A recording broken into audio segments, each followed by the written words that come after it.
Treasures in the Garden.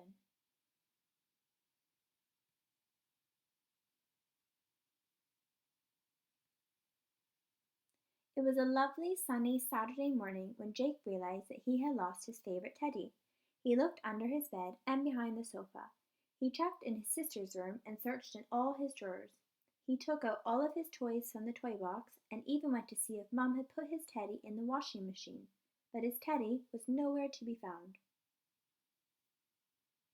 Jake became very upset. When his big sister Holly asked him to play, he shook his head. He felt too sad to play any games. Suddenly, Holly thought of a brilliant idea. "We can look for your teddy in the garden," smiled Holly.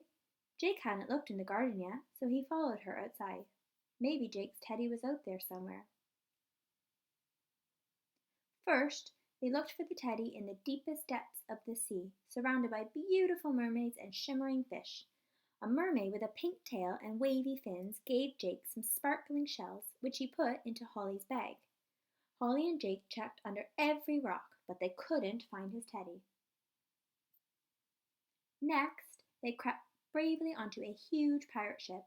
Holly and Jake hid behind a treasure chest so the shouting pirate captain with the bushy black beard couldn't see them. Jake grabbed some shiny golden coins from the chest and put them in Holly's bag.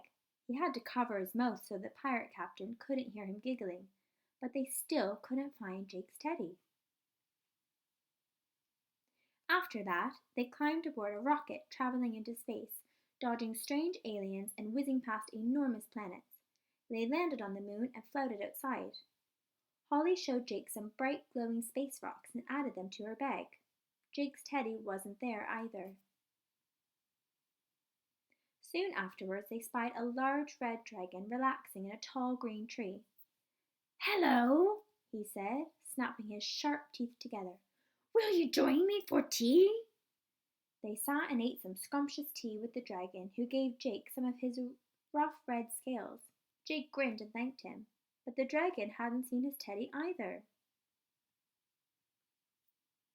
Then Jake and Holly found themselves in a dark, creepy wood where a wizard with a very long beard sat on a rock.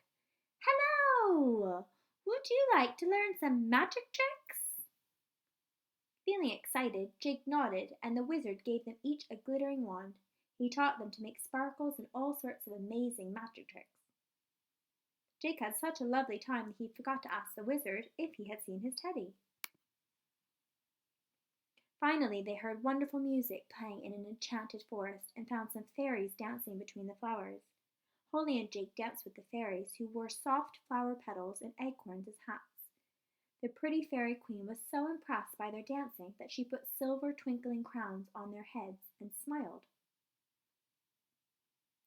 Feeling worn out, Holly and Jake sat down in the middle of the garden and took all of the treasures out of Holly's bag to examine them. They had collected a shell from a mermaid, a golden coin from a pirate ship, space rocks on the moon, a scale from a dragon, wands from a wizard, and crowns from a fairy queen. What an exciting adventure with such wonderful discoveries! "Do you want to go inside and see if Mum has found your teddy?" Holly asked. Jake realized that he'd forgotten that they were looking for his teddy all along. He had been having such a good time, he'd even forgotten how sad he had been that morning. "We can ask Mum about my teddy later," he said happily. "I'm having too much fun playing in the garden with you." The end. This book had lots of great adjectives year one, so a little fun challenge for you all is to go back through the book and see how many describing words you can find. Off you go!